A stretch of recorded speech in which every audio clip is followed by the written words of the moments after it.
I decided to make this video so I could give a clear explanation of my stance regarding Star Wars. I'm not a huge fan of it. I don't hate it. It's a fun little series. I can understand why some people would become obsessed with it. I've never been that big into it. I've seen the movies. I've read a couple of the books with Qui-Gon and Obi-Wan as his apprentice. That's about it. That's my entire experience. I never played with the Lego sets. I never built the Millennium Falcon. I never played any of the video games, seen any of the TV shows. Basically, seen those movies, read a couple of the Qui-Gon books. I don't hate it, I just don't love it. And here's why.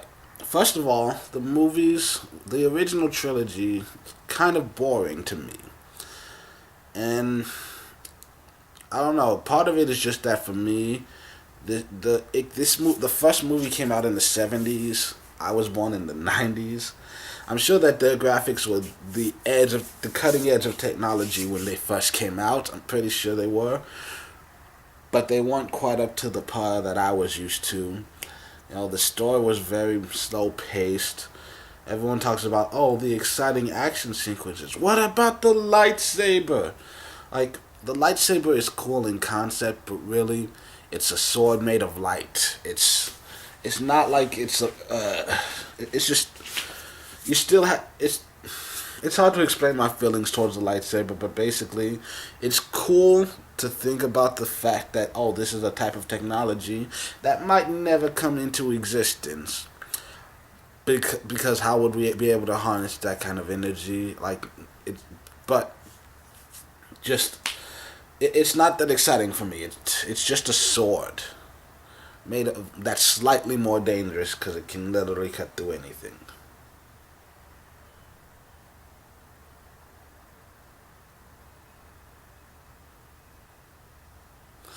Well, not literally anything, but most things.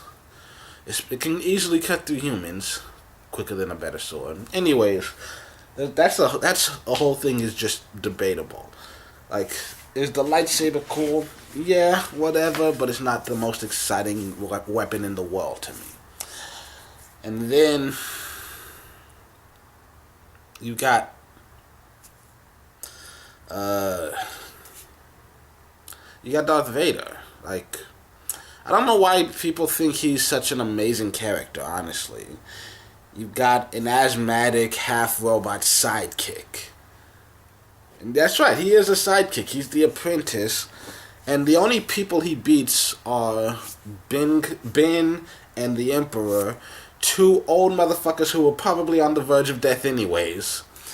And Luke, who a little crybaby whiny bitch boy who's never held a lightsaber in his life. So that's really not that impressive.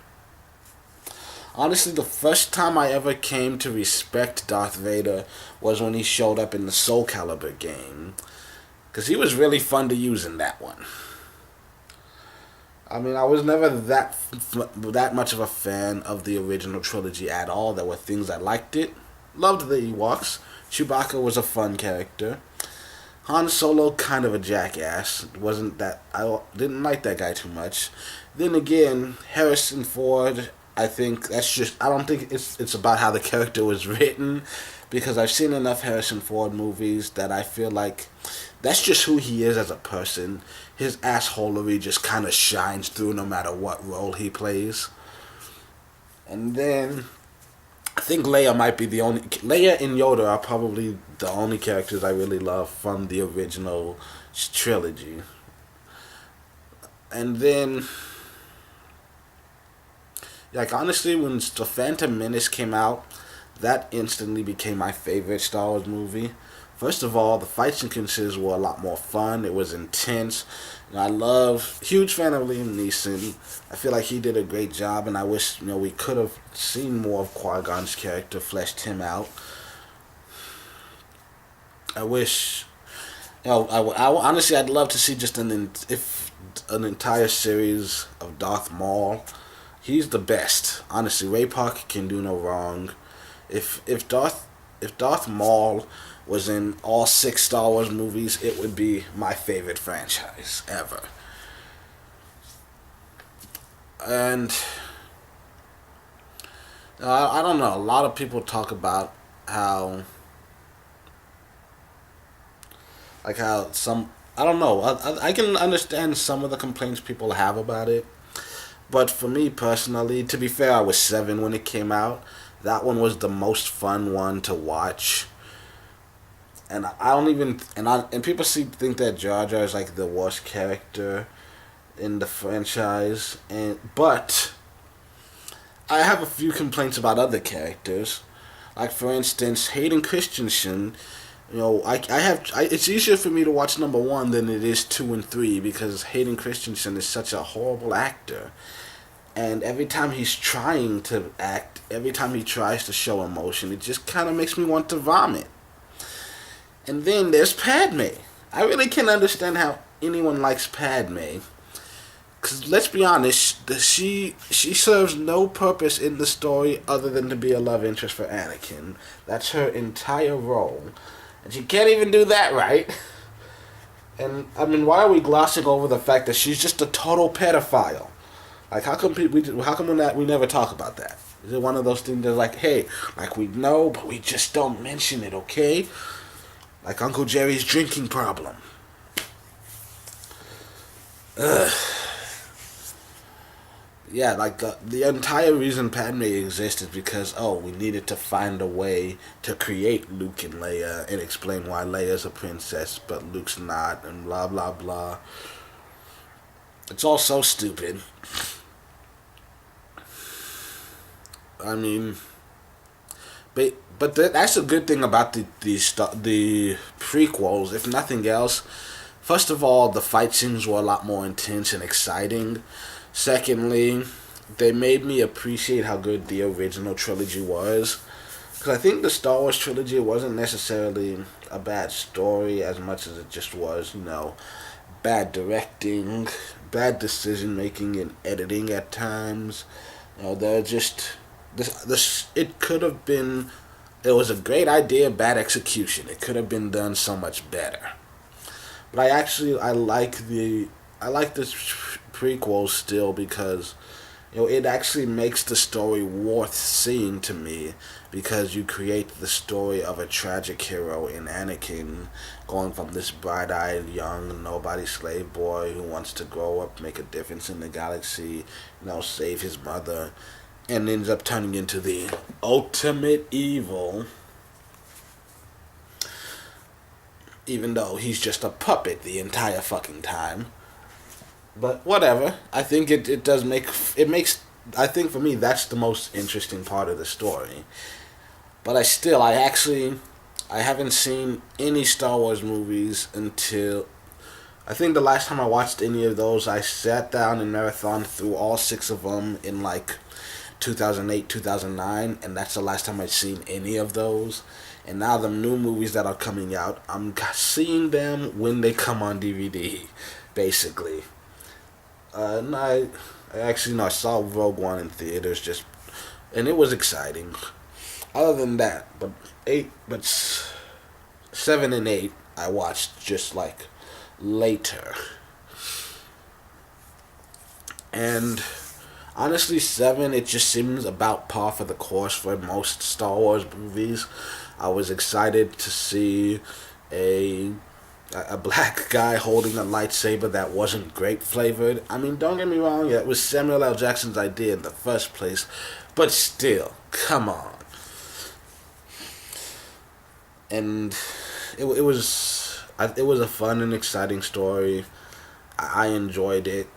I really didn't like Rey that much at first, but I think she's improved in the second movie. And speaking of that, well, technically the 8th movie, but I'm looking at each trilogy as its own little story.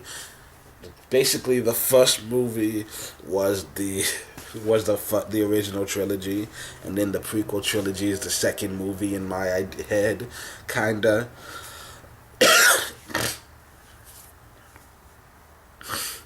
And then Like, honestly, I don't understand how so many people can be so angry about episode 8. I mean, The Last Jedi, to me personally, probably the best movie in the entire franchise.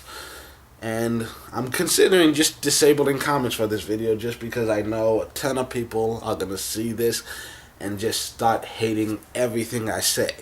First of all, why do we feel the need to get so personally offended when someone has an opinion different from ours?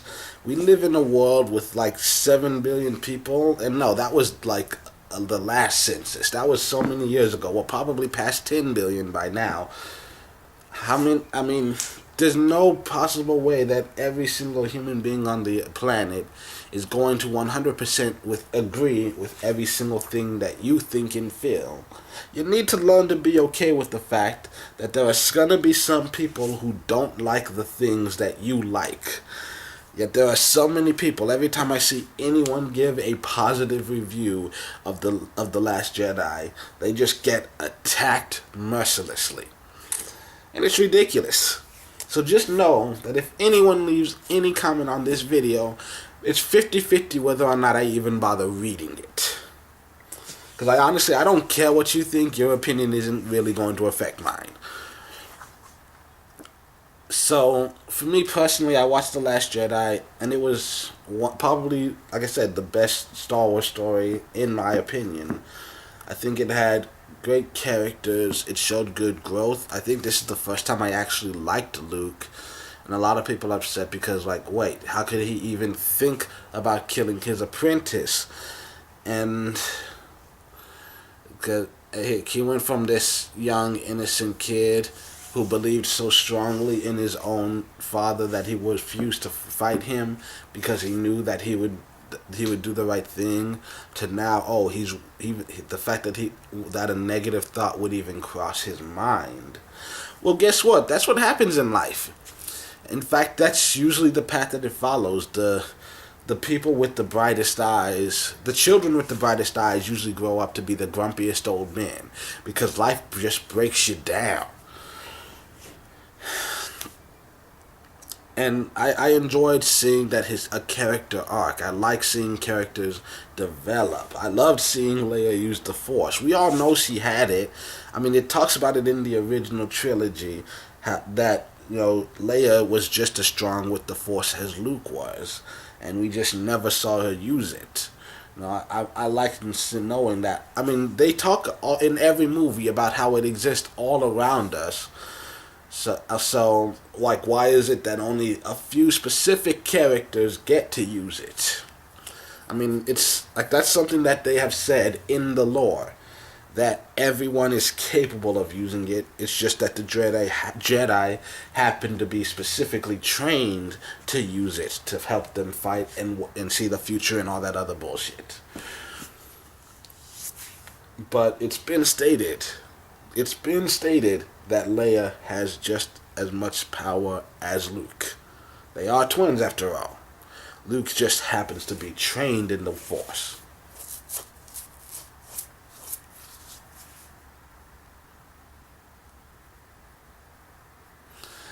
Like, I liked the development of Kylo Ren. A lot of people, I've heard it split. A lot of people not liking the fact that he killed his master, but that's par for the course. It really is, because it seems like every single Sith has either been, every apprentice either gets killed by a Jedi or they kill their master and end up becoming the Dark Lord. That's par for the course. And I think it makes it more exciting because you don't know what's going to happen next, because Snoke was a smart, calculating leader with incredible strength, and now he's being replaced by a whiny bitch baby brat. And so who knows what this guy's gonna do? He's just gonna fuck shit up for the sake of it. Like, I think it's more exciting now because you can't tell the course that things are going to take.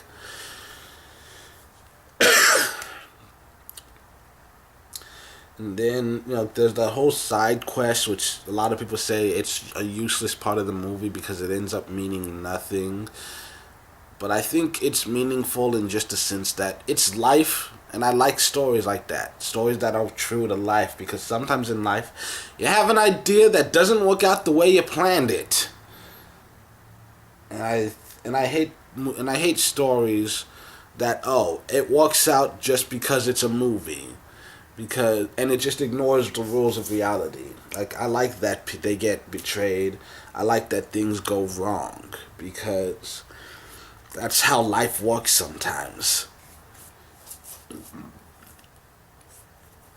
And a lot of people mad because apparently Rey's parents are nothing. They're meaningless, worthless. Well, guess what?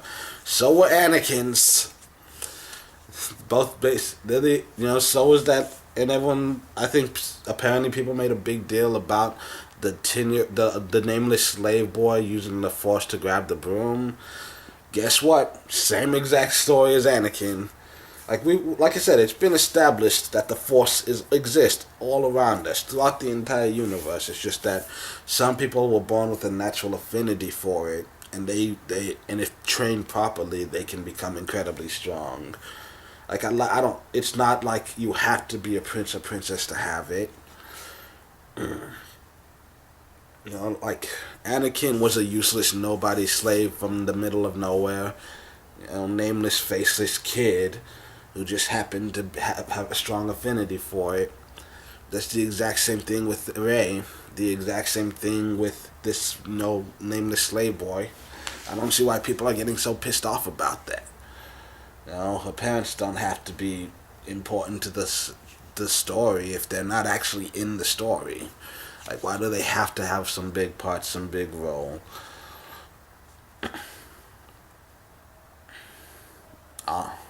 I don't know.